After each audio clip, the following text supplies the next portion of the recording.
الحمد للہ وکفا وسلام علی عبادہ الذین اصطفیٰ اما بعد یقول سبحانہ وتعالی فی محکم تنزیلہ ولا تقولوا لمن یقتل فی سبیل اللہ اموات بل احیاء ولکن لا تشعرون وکذلک یقول سبحانہ وتعالی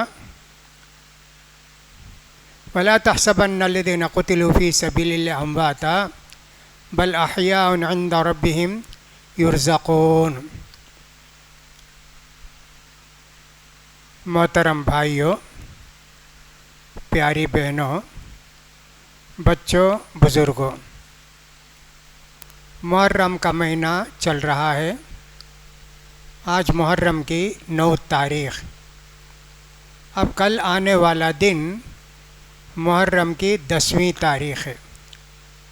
نبی کریم صلی اللہ علیہ وسلم نے فرمایا صوموا یوم عاشوراء، محرم کی 10ویں تاریخ کا روزہ رکھو۔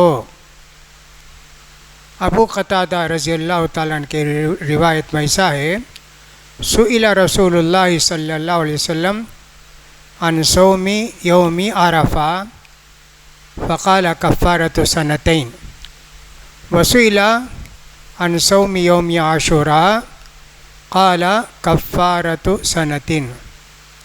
ابو قتادہ رضی اللہ تعالیٰ عنہ کہتے ہیں کہ نبی کریم صلی اللہ علیہ وسلم سے پوچھا گیا عرفے کے روزہ کا کتنی فضیلت ہے؟ کہ 2 سال کے گناہ معاف ہوتے۔ عاشوراء کے روزے کی فضیلت کے تعلق سے پوچھا گیا تو آپ نے کہا 1 سال کا گناہ معاف ہوتا ہے۔ لہٰذا 9 اور 10، کل 9 ہے، آج 8 ہے، کل 9 ہے، پرسوں 10 ہے، تو بہتر یہ ہے پیر منگل 2 دن کا روزہ رکھیں، اور اگر نہیں رکھ سکتے کم سے کم 10 کا رکھ لیں۔ 9 اور 10 کا رکھنا، پیر منگل کو رکھنا زیادہ بہتر ہے۔ لیکن کوئی نہیں رکھ سکا، صرف 1 رکھتا ہے، 10 رکھ لے، اور اگر 2 دن کا رکھ سکتا ہے 9 10، 9 کو کسی وجہ سے نہیں رکھ سکا 10 11 ایسا بھی رکھ لے، کوئی بات نہیں ہے۔ بہرحال تو محرم کی فضیلت آپ نے سنی تقریروں میں۔ محرم کا مہینہ آتا ہے تو حضرت حسین رضی اللہ تعالیٰ عنہ کی شہادت لوگ یاد کرتے، ان کو کہتے ہیں شہید کربلا، حضرت حسین رضی اللہ تعالیٰ عنہ کو۔ اللہ کے رسول صلی اللہ علیہ وسلم کے 2 پیارے نواسے، بڑے حسن، چھوٹے حسین، دونوں کی ولادت میں قریب 10 مہینے کا ہی فرق تھا، زیادہ فرق نہیں تھا دونوں میں۔ اللہ کے رسول صلی اللہ علیہ وسلم اپنے نواسوں سے بہت پیار کرتے تھے۔ بچے جیسے کھیلتے ویسا اللہ کے رسول صلی اللہ علیہ وسلم اپنے نواسوں سے کھیلتے تھے۔ دونوں کو کندھے پر اٹھا لیں، کبھی نماز پڑھتے وقت دونوں نواسے پیٹھ میں سوار ہو جاتے، کبھی آپ نے ممبر پر خطبہ دیتے وقت دیکھا دونوں چھوٹے چھوٹے بچے آ رہے ہیں لال کپڑے پہن کے، اللہ کے رسول جا کے دونوں کو گود میں اٹھا لیے اور کہا ٹھیک، اللہ نے کہا انما اموالکم و اولادکم فتنہ، آزمائش ہیں۔ کبھی تو اللہ کے رسول صلی اللہ علیہ وسلم اپنی جیب نکالتے، حضرت حسین حسن پکڑنے جاتے، کھینچ لیتے اللہ کے رسول۔ اتنی محبت تھی اللہ کے رسول کو اپنے نواسوں سے۔ دنیا کے جتنے لوگوں کا نسب ہے وہ باپ سے شروع ہوتا۔ حضرت اللہ کے رسول ہیں، آپ کے تو بیٹے نہیں تھے، صرف بیٹیاں تھیں، چھوٹے چھوٹے بیٹے آپ کے فوت ہو گئے۔ حضرت فاطمہ کا نسب اللہ کے رسول سے ملتا، تو یہ ایک نسب اللہ کے رسول سے فاطمہ کے ذریعے ملتا، باقی دنیا کے سارے لوگوں کا نسب باپ سے ملتا۔ یہ بھی ایک اللہ کی عجیب قدرت ہے۔ قبل اس کے کہ ہم یہ سوچیں حضرت حسین رضی اللہ تعالیٰ عنہ کیسے شہید ہوئے، اس کا بیک گراؤنڈ جاننا ضروری ہے۔ ثانیہ کربلا کے غمگین واقعے کا بیک گراؤنڈ کیا ہے معلوم ہونا چاہیے۔ مختصر بتا رہا ہوں۔ اللہ کے رسول صلی اللہ علیہ وسلم کا انتقال ہوا، اب خلیفہ بنے حضرت ابو بکر صدیق رضی اللہ تعالیٰ عنہ۔ اللہ کے رسول صلی اللہ علیہ وسلم نے اشاروں میں بتایا تھا کہ میرے بعد ابو بکر خلیفہ بنیں گے، لیکن اعلان نہیں کیا اللہ کے رسول نے کہ میرے بعد ابو بکر کو خلیفہ بناؤ، نے اعلان نہیں کیا۔ بہرحال اللہ کے رسول کا انتقال ہوا، سب لوگ صحابہ غم میں ڈوبے ہوئے تھے۔ حضرت ابو بکر صدیق آئے، آپ کا گھر ذرا دور تھا، پیشانی سے چادر ہٹا کے آپ کی پیشانی کا بوسہ لیا۔ طبت حیم و میتن یا رسول اللہ، اللہ کے رسول آپ زندہ تھے تو پاک صاف تھے، مرنے کے بعد بھی آپ پاک صاف ہیں۔ پھر اللہ کے رسول صلی اللہ علیہ وسلم کی نماز جنازہ کے لیے بھی انتظام کیا نہیں گیا۔ ثقیفہ بنو ساعدہ جیسے ایک سمجھیے اسمبلی ہال تھا اس زمانے کا، وہاں سب لوگ جمع ہو گئے، انصار کے لوگ اور مہاجرین۔ یہ ہوا کہ اللہ کے رسول کا کسے خلیفہ بنانا؟ انصار بولے ہم کو بناؤ، ہم میں سے ایک آدمی کو، سعد کو بناؤ، ایسا وہ لوگ کہنے لگے۔ یا پھر ہمارا ایک خلیفہ، مہاجرین کا ایک خلیفہ، حضرت ابو بکر صدیق رضی اللہ تعالیٰ عنہ کے بتانے لگے۔ اللہ کے رسول نے فرمایا الائمۃ من قریش، قریش کے لوگ ہی ہمیشہ خلیفہ رہیں گے۔ انصار مان لیے، حضرت ابو بکر کے ہاتھ پر سب بیعت کر لیے۔ حضرت ابو بکر صدیق رضی اللہ تعالیٰ عنہ تقریباً 2.5 سال خلیفہ رہے۔ آپ کے زمانے میں 2 بڑے فتنے ہوئے۔ ایک تو مانعین زکوٰۃ، بہت سارے جو اللہ کے رسول کے زمانے میں زکوٰۃ دیتے تھے، انہوں نے کہہ دیا اب ہم اللہ کے رسول کا انتقال ہو گیا، زکوٰۃ نہیں دیں گے۔ کچھ لوگوں نے کہا پہلے زکوٰۃ مدینے کو بھیجتے تھے، اب مدینے کو نہیں بھیجے، ہم لوگ اپنی زکوٰۃ ہم خود تقسیم کر لیں گے۔ حضرت ابو بکر رضی اللہ تعالیٰ نے سختی کے ساتھ اس فتنے کو کچل دیا، پھر سارے لوگ زکوٰۃ دیے۔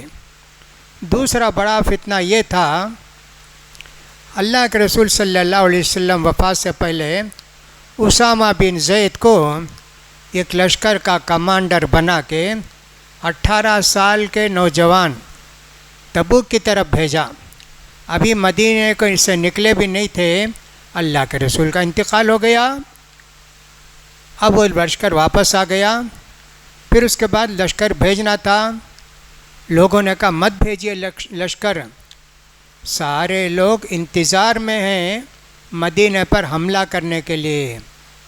حضرت ابو بکر نے کہا نہیں، میں تو بھیجوں گا، جس لشکر کو اللہ کے رسول نے بھیجنے کا انتظام کیا میں بھیجوں گا، اگرچہ کہ باہر کے لوگ آ کے حملہ کریں اور سب کو ختم بھی کر دیں، امہات المومنین کو بھی شہید کر دیں، میں بھیج کر رہوں گا۔ بھیجے لشکر کو، کسی کی ہمت نہیں ہوئی مدینے پر حملہ کرنے کی۔ البتہ دور دراز کی بستیوں میں جو لوگ ابھی منافق ٹائپ کے تھے وہ لوگ سب کافر ہو گئے، ہر بستی میں کافر کافر کافر۔ اور یمامہ وہاں کا مسیلمہ، اس نے بھی اعلان کیا میں نبی ہوں محمد کے بعد، وہ لوگ بھی کافر ہو گئے۔ حضرت ابو بکر نے لشکر بھیجا، خالد بن ولید کی سرکردگی میں سارے لوگوں کو کچل دیا، سارے فتنے ختم کر دیے۔ کتنے لوگ شہید ہوئے صحابہ میں سے، اور کافروں میں سے کتنے لوگ مرے جہنم کو گئے۔ یمامہ کے لشکر کے اندر معلوم ہوتا کہ 40,000 کافروں کو جہنم رسید کیا گیا، بڑا واقعہ ہے۔ اس کے بعد حضرت ابو بکر صدیق کے بعد حضرت ابو بکر نے اپنی زندگی میں بلا کے کہا، دیکھو اللہ کے رسول کے بعد مجھے خلیفہ بنایا، میں چاہتا ہوں کہ میرے بعد عمر خلیفہ بنے۔ سارے لوگ مان لیے اور خوش تھے، بہت دیندار، بہت متقی، اللہ والے۔ حضرت عمر کو خلیفہ بنا دیے سارے لوگ مل کے۔ حضرت عمر رضی اللہ تعالیٰ عنہ کی خلافت بھی تقریباً 10 سال تھی۔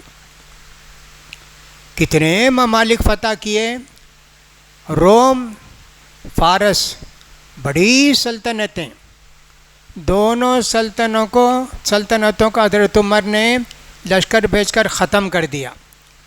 روم صرف یورپ میں رہ گیا، اس کا لشکر کہاں کہاں مغربی افریقہ میں ادھر ادھر تھا نا، سب مسلمان فتح کر لیا حضرت عمر سے۔ ایران والوں کو دشمنی تھی حضرت عمر سے، ہماری 2500 سال کی 2000 سال کی حکومت ختم کیے نا، ایسا ان کو رنج تھا۔ تو اس لیے انہوں نے کیا کیا، اپنے ایک آدمی کو بھیج کر حضرت عمر رضی اللہ تعالیٰ عنہ کو شہید کیا۔ ابو لؤلؤہ فیروز اس کا نام تھا۔ حضرت عمر رضی اللہ تعالیٰ عنہ فجر کی نماز کو نکلے، نماز پڑھانے لگے۔ یہ جو تھا فارسی، اس نے اپنا بچھوا تیار کر کے رکھا تھا زہر میں گھول گھول کے، حضرت عمر پر وار کیا، 2-3 وار کیا، پیٹ کی آنتیں سب باہر آ گئے۔ حضرت عمر رضی اللہ تعالیٰ نماز پڑھا رہے تھے، اندھیرا تھا، اور پھر بھاگنے کی کوشش کیا، کتنے ملے راستے میں، سب کو جو مارتے ہوا گئے، یہاں تک کہ ایک صحابی نے کمبل ڈال کے اس کو پکڑ لیا، آخر نے اس نے خود بھی اپنے آپ کو ختم کر لیا۔ حضرت عمر کی شہادت ایسے ہوئی۔ یہ سمجھیے فارس والوں نے بدلہ لیا، مدینے میں تھا، آ کر مسلمان ہو کے ایسے کرا تھا۔ اس کا بھی بہت سارا واقعہ ہے، مختصر بیان کر رہے ہیں۔ اس کے بعد حضرت عمر رضی اللہ تعالیٰ نے انتقال سے پہلے کہا، دیکھو اللہ کے رسول نے 10 آدمیوں کو جنت کی خوشخبری سنائی کہ زمین میں چلنے والے 10 جنتی، سب کا تو انتقال ہوا، اب یہ 6 آدمی ہیں، طلحہ ہیں، زبیر ہیں، عبد الرحمن بن عوف ہیں، سعد ہیں، عثمان ہیں، علی ہیں، تم ان میں سے کسی کو خلیفہ بنا لو۔ پھر اس کے بعد 4 لوگ الگ ہو گئے، مجھے نہیں چاہیے خلافت، حضرت طلحہ بھی اور صاحب حضرت عبد الرحمن بن عوف، حضرت سعد، یہ سارے 4 آدمی الگ ہو گئے، ہم کو نہیں چاہیے۔ اب بچ گئے 2، حضرت عثمان اور حضرت علی۔ تو مشورہ کر کے حضرت عبد الرحمن بن عوف پورے مدینے میں 3 دن تک سوئے نہیں، سب سے مشورہ کہ کس کو بنائیں، کس کو بنائیں، کس کو بنائیں۔ زیادہ لوگوں نے حضرت عثمان کو پسند کیا کہ صاحب بہت بزرگ ہیں، اللہ کے رسول کی 2 بیٹی کے داماد ہیں، ذو النورین ہیں۔ تو حضرت عبد الرحمن بن عوف نے اعلان کر دیا عثمان رضی اللہ تعالیٰ عنہ خلیفہ، ان کے ہاتھ پر سب لوگ بیعت کر لیے۔ ایسا ہوا، اس کی بھی تفصیل زیادہ ضرورت نہیں ہے۔ اب اس زمانے میں ایک یہودی تھا یمن کا، اس کا نام تھا عبداللہ بن سبا، مسلمان بن گیا، دیکھنے کے واسطے، دکھانے کے واسطے مسلمان، لیکن اس کو معلوم ہوا کہ بنو ہاشم بنو امیہ میں دونوں میں پرانی رنجش ہے، پرانے زمانے سے، اسلام سے پہلے سے یہ لوگ آپس میں لڑتے تھے، لہٰذا اس نے ہر جگہ گھوم پھر کے اعلان کیا اللہ کے رسول کے بعد خلیفہ اللہ کے رسول کے خاندان کے آدمی کو بنانا چاہیے نا۔ حضرت علی قریشی ہیں، ابو بکر عمر کے تعلق سے کچھ اس نے نہیں کہا، حالانکہ ابو بکر بھی قریشی نہیں تھے، وہ بنو تیم کے تھے، حضرت عمر بنو عدی کے تھے، قریش کے نہیں تھے۔ یہاں کر اس نے لوگوں کو دھوکہ دیا علی کو خلیفہ بنانا، حضرت عثمان کو کیوں بناتے خلیفہ؟ یہ غاصب ہیں. اس طرح ادھر ادھر گھوم پھر کے لشکر تیار کیا. سارے لوگ مدینے کو آئے. وہ یہودی عبداللہ بن سبا کی کمانڈنگ میں آ کے مدینے کو گھیر لیے. صحابہ بے حساب ہیں مدینے میں. حضرت عثمان نے پیغام بھیجا مدینے میں خون خرابہ نہیں ہونا، کوئی بھی ان سے مقابلہ مت کرو ورنہ تو مدینے میں کتنے لوگ شہید ہوں گے. پھر ان لوگوں نے حضرت عثمان کے گھر کو گھیر لیا. نہیں نکل سکتے گھر سے، نماز بھی نہیں پڑھا سکتے تھے حضرت عثمان رضی اللہ تعالیٰ. کھانا پینا بھی بند کر دیا. حضرت علی اپنے بچوں سے کچھ بھیجتے تھے کھانے کے لیے پینے کے لیے، بس اتنا ہی. نوبت یہاں تک پہنچی حضرت عثمان رضی اللہ تعالیٰ گھر میں گرفتار ہیں اور روزہ رکھتے. کھانے پینے کچھ نہیں نا. پوچھتے بیوی سے کھانے کے لیے کچھ ہے؟ تو کہتی نہیں کچھ بھی نہیں ہے. کہا ٹھیک ہے میں روزہ رکھ لیتا ہوں نیت سے. افطار کا وقت آ تو پوچھتے کچھ افطار کے لیے ہے؟ کہا نہیں. کہا ٹھیک ہے میں روزہ افطار کرنے کی نیت کر لیتا ہوں. اس طرح حضرت عثمان رضی اللہ تعالیٰ عنہ کو گھر کی دیوار کے اوپر چڑھ کے کود کے کچھ لوگوں نے شہید کر دیا. حضرت عثمان کی شہادت ہو گئی. اب کون خلیفہ؟ اب تک تو خلیفہ بنتے آئے، اب علی رضی اللہ تعالیٰ رہ گئے. لوگوں نے حضرت علی سے اصرار کیا کہ آپ خلیفہ بن جائیے. یہ جو شر پسند لوگ آئے تھے نا عبداللہ بن سبا کی قیادت میں، وہ لوگ حضرت علی کو زبردستی کر کے خلیفہ بنائے اور یہ بھی کہا اب مدینہ نہیں، کیپٹل سٹی اسلام کا کوفہ، چلیے کوفہ کو. حضرت علی کوفے کو گئے، وہاں کیپٹل سٹی ان کا ہو گیا. حضرت معاویہ رضی اللہ تعالیٰ عنہ حضرت عثمان رضی اللہ تعالیٰ عنہ کے قریبی رشتہ دار، وہ بیعت نہیں کیے حضرت علی سے، بس یہاں کیے مدینے والے کیے اور کوفے والے کیے، ملک شام کے کوئی بیعت نہیں کیے. حضرت معاویہ نے کہا علی رضی اللہ تعالیٰ عنہ سے یہ جو قاتلین عثمان ہیں جنہوں نے عثمان رضی اللہ تعالیٰ عنہ کو شہید کیا، پہلے ان کو سزا دو، ان سے انتقام لو، میں بیعت کرتا ہوں. حضرت علی نے کہا ابھی تو حالات اچھے نہیں ہیں، ابھی تو کچھ دن آئیں گے میں ان سب کو جو پکڑ کے قتل کروں گا. حضرت معاویہ نے کہا نہیں، پہلے تم ان سے بیعت یہ ان کا بدلہ لو، میں بیعت کرتا ہوں. ہوا نہیں، وہ ایسے ہو گیا. کچھ لوگ تھے وہاں کوفے میں، اب ایک نیا گروہ پیدا ہوتا، ان کو کہتے ہیں خوارج. خوارج ان میں کے 3 لوگ بات کیے. دیکھو ایک علی، ایک معاویہ اور ایک عمرو بن عاص جو مصر میں رہتے تھے. حضرت علی رضی اللہ تعالیٰ عنہ کو جب خلیفہ بنایا گیا نا کچھ لوگوں کی طرف سے، ایک لڑائی ہوئی مسلمانوں کے بیچ میں، اس کو بولتے ہیں جنگ جمل. 10,000 صحابہ بھی مسلمان شہید ہوئے دونوں طرف سے، 10,000. پھر جنگ صفین ہوئی، اس لڑائی میں تقریباً 74,000، 70 پر 4,000 مسلمان تابعی بھی صحابی بھی شہید ہوئے. پھر اس کے بعد یہ جو خوارج ہیں نا، ان لوگوں نے کہا دو میں لڑائی بہت ہے بھائی. معاویہ کے سپورٹر ہیں عمرو بن عاص، تینوں نے کہا ایسا کرتے ہیں تینوں کو قتل کر دیں گے، اس کے بعد مسلمان جس کو چاہیں خلیفہ بنا لیں. تیار ہو کے تاریخ مقرر کر کے، دن مقرر کر کے، وقت مقرر کر کے، ایک آدمی کوفے میں تھا، ایک آدمی ملک شام کو گیا اور ایک آدمی مصر کو گیا. فجر کی نماز کے اندر قتل کرنا ہے. حضرت علی رضی اللہ تعالیٰ عنہ جب نماز پڑھانے نکلے تو خنجر سے گھونپ دیا. حضرت علی رضی اللہ تعالیٰ عنہ شہید ہو گئے.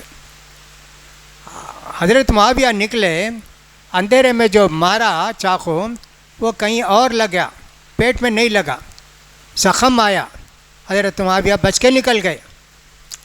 حضرت عمرو بن عاص مصر میں تھے نا، اس دن ان کی طبیعت ٹھیک نہیں تھی، نماز پڑھانے نکلے نہیں، بچ گئے۔ حضرت علی رضی اللہ تعالیٰ عنہ کو بھی ایسے شہید کیا گیا۔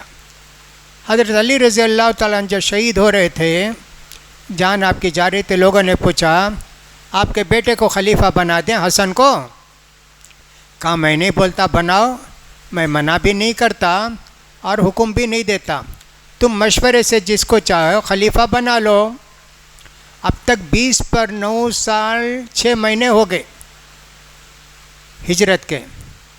اللہ کے رسول صلی اللہ علیہ وسلم نے فرمایا الخلافت من بعدی 30 عاما، خلافت علی منہاج النبوہ، یعنی کہ نبی جیسے کرتے حکومت ویسے 30 سال تک حکومت رہے گی، اس کے بعد بادشاہت آ جائے گی۔ اب حضرت حسن کو بیعت کریے کوفے والے، کہ آپ ہاتھ پر بیعت کرتے ہیں۔ حضرت معاویہ حضرت حسن میں اب لشکر کشی شروع ہوئی، جنگ کا سلسلہ شروع ہونے لگا۔ حضرت معاویہ نے لکھا حسن آپ جانتے ہیں یہ کوفے والے ہیں جنہوں نے کبھی آپ کا ساتھ نہیں دیا، آپ کے والد کو انہوں نے قتل کیا، آپ ان کی باتوں پر بھروسہ مت کیجیے۔ 50,000 کا لشکر لے کے حضرت حسن نکلے تھے حضرت معاویہ سے لڑنے کے لیے۔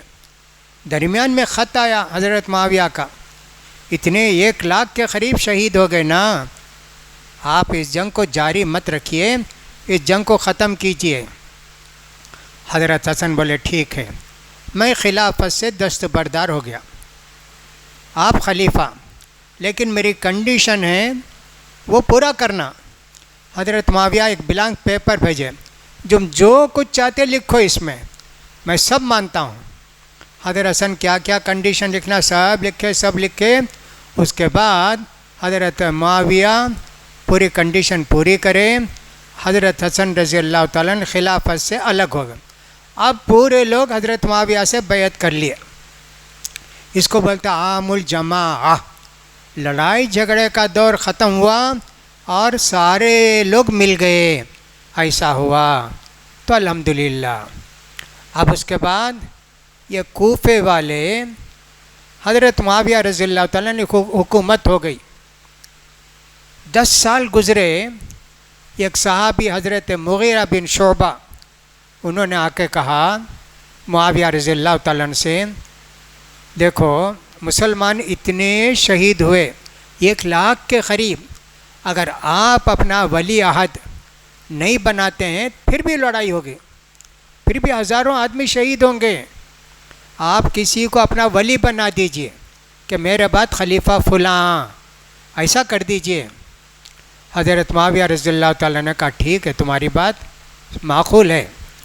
تو سمجھیے کہ 50 ہجری میں انہوں نے اپنے بیٹے کو، جن کا نام تھا یزید، ان کو خلیفہ بنا دیا کہ میرے بعد میرا بیٹا خلیفہ، یہ انہوں نے کر دیا۔ اور سارے گورنروں کو لکھا کہ تم میرے بیٹے کے لیے بیعت لے لو، معاویہ کے بعد ان کے بیٹے یزید خلیفہ۔ سب لوگ بیعت کیے، خلافت کی نہیں، ولی عہد، آئندہ وہ خلیفہ بنیں گے، سب لوگ کیے، لیکن 5 لوگ نہیں مانے۔ ایک تو عبد الرحمن بن ابو بکر، انہوں نے کہا بادشاہت قائم کرتے کیا، یہ تو خلافت مسلمان جس کو چاہیں گے بنائیں گے۔ اسی طرح حضرت عبداللہ بن عمر، انہوں نے بھی کہا بیعت نہیں کی۔ حضرت عبداللہ بن عباس، انہوں نے بھی بیعت نہیں کی۔ حضرت حسین رضی اللہ تعالیٰ عنہ، انہوں نے بھی بیعت نہیں کی۔ حضرت عبداللہ بن زبیر، انہوں نے بھی بیعت نہیں کی۔ اس کے بعد حضرت عبد الرحمن بن ابو بکر کا انتقال ہو گیا، 4 آدمی بچے۔ سن 61 ہجری میں حضرت معاویہ کا انتقال ہوا اور یزید نے حکم بھیجا سارے لوگوں کو بیعت لو، اب میرے واسطے خلافت کی بیعت لو۔ پہلے ولی عہد کی بیعت لیے تھے، اب خلافت کی، سارے لوگ کیے۔ حضرت عبد الرحمن بن ابو بکر کا انتقال ہو گیا. اب 4 آدمی میدان میں. عبداللہ بن عباس نے کہا سب لوگ کر لیے میں بھی کر لیتا ہوں. عبداللہ بن عمر نے بھی کہا ٹھیک ہے میں بھی کر لیتا ہوں. حضرت حسین کو بلا کے گورنر نے کہا تو انہوں نے کہا نہیں میں کل کروں گا, مجھے سوچنے کا موقع دو, سمجھنے کا موقع دو. کہا ٹھیک. عبداللہ بن زبیر کو بلا کے کہا, انہوں نے کہا ٹھیک میں کل کروں گا, مجھے بھی سوچنے کا موقع دو. اب یہی 2 آدمی رہ گئے, دونوں راتوں رات نکل کے مکے کو چلے گئے. حضرت حسین بھی حضرت عبداللہ بن زبیر دونوں چلے گئے مکے کو. اب ایسا ہوا عبداللہ بن زبیر نے جا کے مکے میں حکومت قائم کر لی. کہا یہ دارالامن ہے, حجاز کا یہ پوری جگہ پوری بستیاں وفادار لوگ ہیں, میں یہیں رہوں گا. حضرت حسین بیعت نہیں کیے, مکے میں حکومت قائم نہیں کی, عبداللہ بن زبیر کیے. وہ حجاج کے ساتھ ان کے جھگڑے ہوئے, آخر میں ان کو بھی شہید کیا گیا. حضرت حسین رضی اللہ عنہ کوفے والے لکھے حسین ہم لوگ بیعت نہیں کی یزید کی, ہم تم سے بیعت کریں گے, تم آ جاؤ جلدی سے جلدی آؤ, ہم تم سے بیعت کرنا چاہتے ہیں. خطوط آئے 500 خطوط آئے. ایک ایک خط میں کتنے لوگوں کے دستخط. یہ خط سب حضرت حسین ایک تھیلے میں بورے میں بن کر کے رکھے.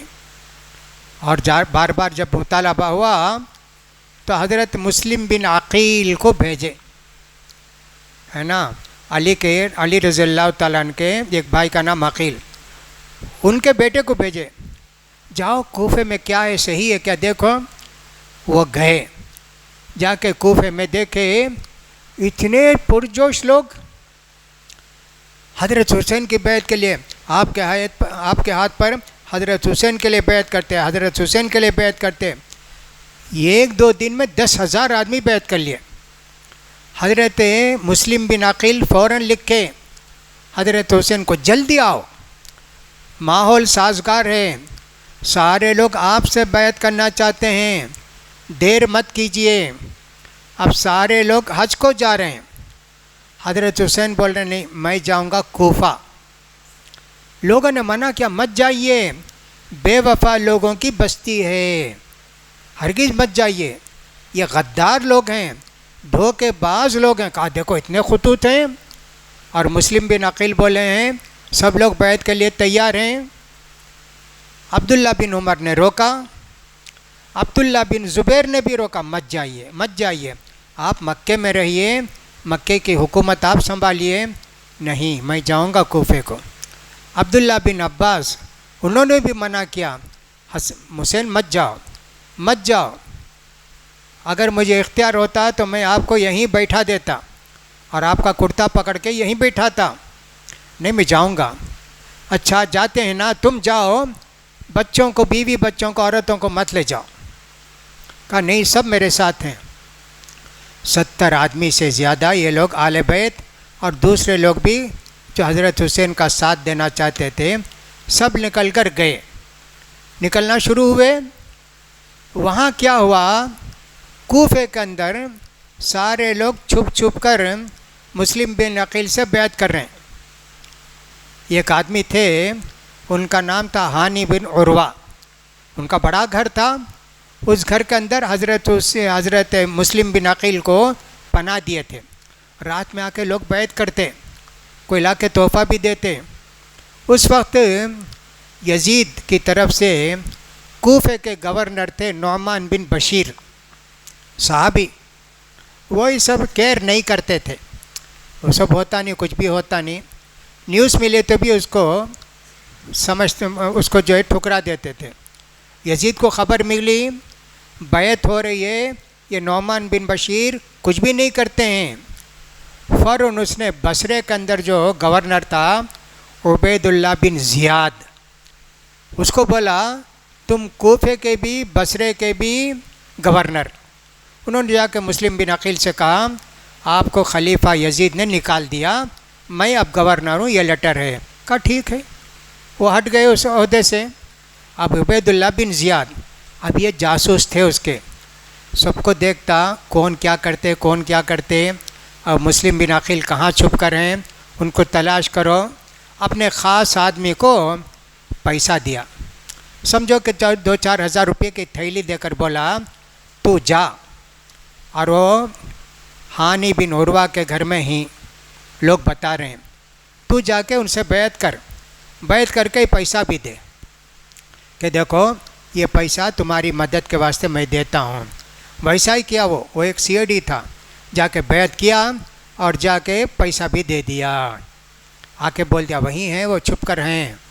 حضرت مسلم بن عقیل کے زمانے میں ایسا ہوا، اس کو بلائے گھر والے کو، ہانی بن عروہ کو بلا کے بولے کہاں ہے حسین؟ کہا میں نہیں بتاؤں گا۔ کہا بتانا پڑے گا تم کو۔ نہیں بتاؤں گا، یہاں مارے وہاں مارے، زخم کر دیے، بہت خون بہنے لگا ان سے، نہیں بتاؤں گا۔ اس کے بعد اس نے کیا کیا، ان کو جب خبر ملی حضرت مسلم بن عقیل کو، ہمارا آدمی تو نہیں آیا، چلو جی سب لوگ جائیں گے گورنر کے گھر کو گھیریں گے اور ان کو چھڑا کر لائیں گے۔ 50,000 کے قریب لوگ نکلے اور انہوں نے کہا میں ایک نعرہ دوں گا، یا منصور امت، یہ سن کر سب لوگ نکلنا گھر سے، سب جگہ گلیوں میں پیغام بھیج دیا، نکلے تو 50,000 آدمی ساتھ تھے۔ اس نے کیا کیا، عبید اللہ بن زیاد نے ہر محلے کے بڑے بڑے آدمیوں کو بلا کے گورنر پیلیس میں رکھ لیا۔ اب یہ 50,000 کا لشکر آ رہا ہے، ان کے آدمیوں کو بولا تمہارے قبیلے کے لوگوں کو بولا واپس جاؤ، نہیں رہنا۔ وہ لوگ اوپر چڑھ کے چیختے اے میرے گھر کے لوگوں سب واپس جاؤ، خطرہ ہے بہت بڑا۔ واپس جانے لگے، بہت سارے لوگ واپس گئے۔ اس کے بعد ایک آدمی کو بلا کے، کچھ لوگ باقی رہ گئے تھے نا، ہو سکتا 10-15 ہزار کچھ بھی باقی رہ گئے ہوں گے، یا 1-2 ہزار باقی رہ گئے، ان کو بلا کے مینارے کے اوپر چڑھایا، بولو لوگوں سب حضرت یزید سے بیعت کرو، حسین کی بیعت کو چھوڑ دو۔ وہ بھی حضرت حسین کو چاہنے والا تھا، اوپر چڑھ کے بولا لوگوں سب حسین کی بیعت کرو، یزید کی بیعت مت کرو۔ یہ کرتے اس کو وہاں سے گرا دیے، نیچے گر گئے، وہ بھی ختم ہو گیا۔ نماز کا وقت ہوا، حضرت مسلم بن عقیل نماز پڑھائے، دیکھے تو 15-20 آدمی ہیں 50,000 آدمی سے۔ اس کے بعد تلاش کرو، مسلم بن عقیل کو پکڑے، ایک بھی ساتھ دینے والا نہیں، اس گھر میں گھستے اس گھر میں گھستے، اس درخت کے پاس جاتے، کوئی بھی ساتھ دینے والا نہیں، اکیلے رہ کے مسلم بن عقیل۔ اب ان کو پکڑ کے لائے عبید اللہ بن زیاد لعنت اللہ علیہ کے دربار میں، اللہ کی لعنت ہو اس پر، پکڑ کر لائے۔ انہوں نے کہا مسلم بن عقیل سے کہ تم ایسا کیے، بیعت لیے، فلاں لیے، ہاں کیا ان کو بہت مارے، اتنا مارے پورا جسم خون ہو گیا۔ ابھی چند منٹ ہے مرنے کے لیے، ایک آدمی کو بلا کے کہے کسی طرح تم حضرت حسین کو پیغام بھیجو، مت آؤ، یہ کوفی کے لوگ غدار ہیں، مجھے دھوکہ دیا، آپ کو بھی دھوکہ دیں گے، کسی طرح لیٹر پہنچا دو حضرت حسین کے کوفہ کو آنے سے پہلے۔ وہ آدمی لیٹر لے کر گیا ہے نا، یہاں مسلم بن عقیل شہید ہو گئے۔ اب وہ وہاں سے آ رہے ہیں حضرت حسین سب کو لے کر، جا کے لیٹر دیے، حضرت حسین پڑھ کر دیکھے کہ صاحب یہ تو ایسے کر رہا ہے، کہا چلو جی واپس چلے جائیں گے، یہ لوگ غدار ہیں۔ مسلم بن عقیل کے بچوں نے کہا نہیں، ہمارا تو دستور یہ ہے ہم اپنے باپ کا بدلہ لیں گے۔ مسلم بن عقیل کے بیٹوں نے کہا ہمارے ابا کا بدلہ لیں گے۔ حضرت حسین گئے، سب کو لے کر گئے۔ یہ عبید اللہ بن زیاد نے بھیجا ہے نا، ایک آدمی کا نام تھا شاید حر بن زیاد، اس کو بھیجا حسین کو کوفے کے اندر آنے مت دو، راستے میں روکو اس کو۔ گئے، روک دیا ان کو، نہیں آنا کوفے کے اندر۔ پھر اس نے دوسروں کو بھی بھیجا کہ صاحب شمر ذوالجوشن اس کو بھیجا کہ تم بھی جاؤ جی. یہ لوگ چند آدمی 70 پر 2 قبیلے کے لوگ بھی ان کے ساتھ 1 2 3 100 آدمی ہوں گے, 100 150 آدمی ہوں گے. ان کے مقابلے کے لیے 10,000 کا لشکر آیا. حضرت حسین کو روک دیا, مت جائیے آپ یہیں رہنا. حضرت حسین نے کہا ٹھیک ہے. یہ کربلا پہنچے اس وقت تک. اب انہوں نے سوچا کہ میں یزید کے پاس جاؤں گا, جا کے اس کے ہاتھ سے بیعت کر لوں گا, نہیں تو کچھ دوسری صورت یہ ہے ان سے کہوں گا کہ صاحب مجھے کسی محاذ جنگ پر بھیجو, جہاد میں بھیجو, میں شہید ہو جاؤں گا, نہیں تو مجھے واپس بھیجو. 3 شرطیں. انہوں نے کہا یہ ایک شرط بھی منظور نہیں, تم پہلے عبید اللہ بن زیاد کے پاس آ کر اس کے ہاتھ میں بیعت کرنا. کہا میں اس کے ہاتھ میں بیعت نہیں کروں گا. کہا نہیں ہوئی آنا پڑے گا آپ کو. اس طرح حضرت حسین رضی اللہ تعالیٰ عنہ کو مجبور کیے. حضرت حسین اس کے واسطے تیار نہیں ہوئے. یزید کے ہاتھ پر بیعت کرنے تیار تھے, یا کسی جہاد میں جانے تیار تھے, یا مکہ واپس آنے کے لیے تیار تھے. اس میں سے کچھ بھی نہیں ہوا. یہاں تک کہ یہ خط لے کر گئے تھے حضرت حسین بورے میں بھر کے. حضرت حسین ڈیرا ڈالے, وہاں ان کے گھر والے تھے. حضرت حسین بھی وہاں 3 دن قیام کیے اور سب نماز پڑھاتے تھے. حضرت حسین سارے لوگ آپ کے پیچھے نماز پڑھتے تھے. جو آپ کو قتل کرنے کے لیے آئے تھے نا, وہ لوگ بھی آپ کے پیچھے نماز پڑھتے تھے. یہاں تک کہ معاملہ گمبھیر ہو گیا. حضرت حسین رضی اللہ تعالیٰ عنہ نکلے لڑنے کے لیے, میں بیعت نہیں کروں گا. وہ لوگ جب نکلے بڑھے تو حضرت حسین بھی بڑھے, اور اس میں بھی کوفے کے غدار بہت تھے. کوفے کے غدار بھی تھے اس میں. انہوں نے دیکھا یہ سارے لیٹر جو لائے ہیں اگر یزید کو مل گئے, ہمارے سب دستخط ہیں, ہم سب کو قتل کر دیا جائے گا. انہوں نے ڈیرے کو آگ لگائی اور وہ سارے خطوط بھی جل گئے. حضرت حسین رضی اللہ تعالیٰ عنہ مقابلہ کرتے ہوئے 10 محرم کو شہید ہو گئے. جرأت کے ساتھ مقابلہ کیے. پھر آپ میں سے بہت سارے آپ کے جو قرابت دار تھے ان میں سے بھی کچھ لوگ شہید ہوئے, اور جو لوگ مکے سے آئے تھے وہ لوگ بھی شہید ہوئے. اتنے لوگ 10 محرم کو شہید ہو گئے. یہ پورا پس منظر ہے, بیک گراؤنڈ ہے. جب تک اس کو نہیں سمجھیں گے حضرت حسین کیسے شہید ہوئے بول نہیں سکتے, اس لیے اتنا لمبا بولنا پڑا. حضرت حسین رضی اللہ تعالیٰ عنہ نکل کر گئے تھے. حضرت حسین رضی اللہ تعالیٰ عنہ نکل کر گئے تھے کوفے والے بیعت کریں گے بول کر, لیکن وہ تو نہیں ہوا. لیکن کچھ لوگوں نے ایسا لکھا ہے حضرت حسین رضی اللہ تعالیٰ عنہ کے لیے جائز نہیں تھا کہ وہ جا کر بیعت لیتے, اس لیے کہ حدیث میں ایسا ہے جب ایک آدمی کی سب لوگ بیعت کر لیں, اب اس کے خلاف کوئی نکلے تو اس کو قتل کر دو. یزید کی تو بیعت کر لیے تھے نا سب لوگ, تو حضرت حسین گئے, ان کو قتل کرنا چاہیے تھا.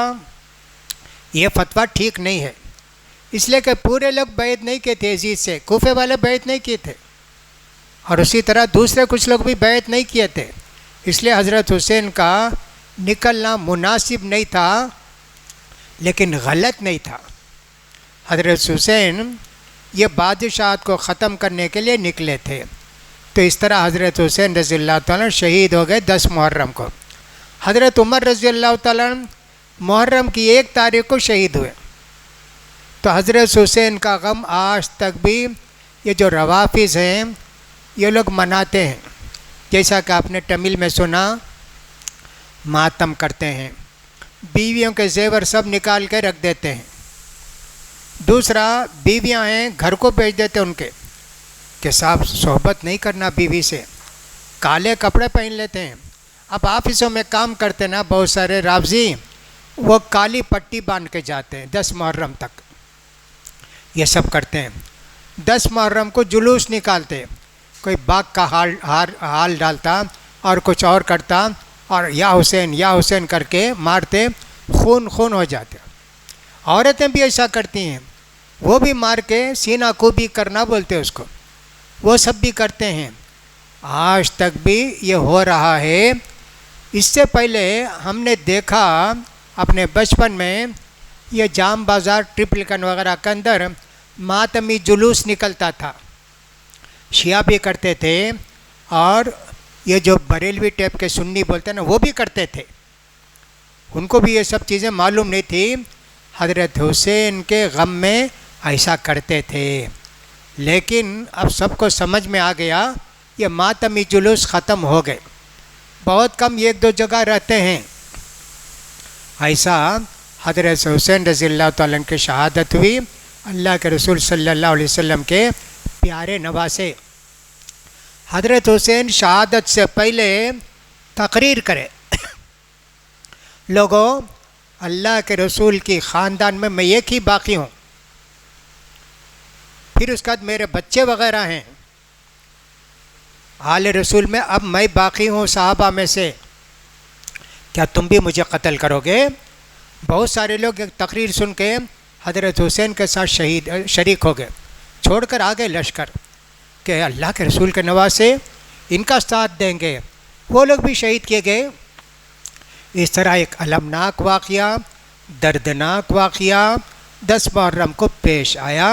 حضرت حسین کی شہادت ایسے ہوئی، حضرت حسین کے متعلق، حسن کے متعلق اللہ کے رسول نے فرمایا یہ میرے دونوں نواسے، یعنی دونوں بیٹے، نواسے کو بیٹا بھی بولتے ہیں، یہ میرے دونوں بیٹے یہ جنت کے نوجوانوں کے سردار ہیں۔ جو بھی آدمی جوانی میں مرتے وہ سارے لوگ جوانی کی موت مرے نا، ان کے سردار ہیں، اس لیے کہ دونوں کی عمر 50 سے کم ہی تھی سمجھیے۔ حضرت حسین 40-46 کے تھے، ان کی شہادت ہوئی۔ جنت کو جتنے لوگ جائیں گے سب کی عمر 36-40 ہی ہو گئی۔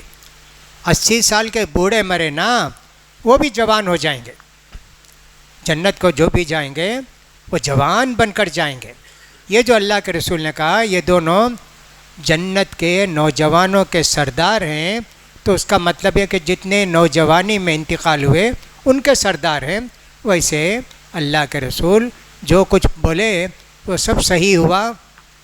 حضرت حسین رضی اللہ تعالیٰ کی شہادت بہت بڑا غمناک واقعہ، تاریخ کا بہت المناک واقعہ، اس لیے لوگ جو غلط فہمی میں مبتلا ہیں کہ محرم کا روزہ حضرت حسین کی شہادت کی وجہ سے رکھتے، غلط ہے۔ وقت چونکہ بہت ہو گیا، تقریباً 10-11 منٹ زیادہ ہو گئے، بہت مختصر بولنے کی کوشش کیا لیکن پوری تفصیل بول نہیں سکا، اس لیے اسی پر ختم کرتے ہیں۔ حضرت حسین رضی اللہ تعالیٰ عنہ کی شہادت اور ماہ محرم، اس محرم میں ان کی شہادت ہوئی، اور اتفاق کی بات ہے حضرت موسیٰ علیہ السلام کو بھی، بنو اسرائیل کو بھی اللہ نے 10 محرم کو فرعون کی عذاب سے بچایا۔ وہ واقعہ بھی یہ واقعہ بھی دونوں ایک ہی طرح کا ہے۔ تو یہ غم کا مہینہ ہے، حضرت حسین کی شہادت سوچے تو، لیکن اللہ نے ان کو شہادت کا درجہ دیا، کتنا بڑا درجہ ہے۔ تو اس طرح فرعون کو بچایا، موسیٰ علیہ السلام کو، بنو اسرائیل کو فرعون سے بچایا، خوشی کا دن ہے 10 محرم، غم کا دن یا خوشی کا دن۔ ایسے کچھ لوگوں نے کتاب بھی لکھی ہے، یقیناً غم تو ہے لیکن حضرت حسین کی جو شہادت ہے اس کا درجہ بہت اونچا ہے، اس لیے بھی شہیدوں کے درجے میں حضرت حسین ہیں۔ تو اس لیے بھی ہم کو اطمینان ہے کہ اتنی بڑی اللہ نے ان کو یہ مرتبہ، اتنا بڑا مرتبہ دیا، ایسا ہو گیا، لہٰذا غم منانا ٹھیک نہیں ہے۔ ویسے کوئی بھی غم 3 دن سے زیادہ کوئی بھی عورت مرد نہیں منا سکتے۔ بیوہ جو ہے اپنے شوہر کی کا غم منائے گی، 4 مہینہ 10 دن شادی نہیں کرے گی، بناؤ سنگار نہیں کرے گی، وہ اس کے لیے اجازت ہے، باقی اس کے زیادہ غم منانا جائز نہیں ہے۔ لہٰذا ہم اسی پر اکتفا کرتے ہیں، اللہ سے دعا کرتے ہیں اللہ تعالیٰ اس ماہ مبارک کے اندر تو نے حضرت موسیٰ علیہ السلام کو فرعون سے اور بنو اسرائیل کو فرعون سے بچایا اللہ۔ اس زمانے کا جو فرعون ہے نا اللہ، امت محمدیہ کو ان سے بچا۔ تو نے بنو اسرائیل کو بھی، موسیٰ علیہ السلام کو بھی فرعون سے بچایا۔ اس زمانے کا جو فرعون ہیں مختلف ممالک میں اللہ، امت محمدیہ کو ان سے بچا اللہ۔ یہ جو تیرے راستے میں شہید ہوئے ان کا درجہ بلند کر، ان کا پورا بدلہ دے، اور دین کی حفاظت کے واسطے ہر طرح کی قربانی دینے کا جذبہ ہمارے اندر بھی پیدا کر اللہ۔ وآخر دعوانا ان الحمد للہ رب العالمین۔ سبحانک اللہم و بحمدک، اشہد ان لا الہ الا انت، استغفرک و اتوب الیک۔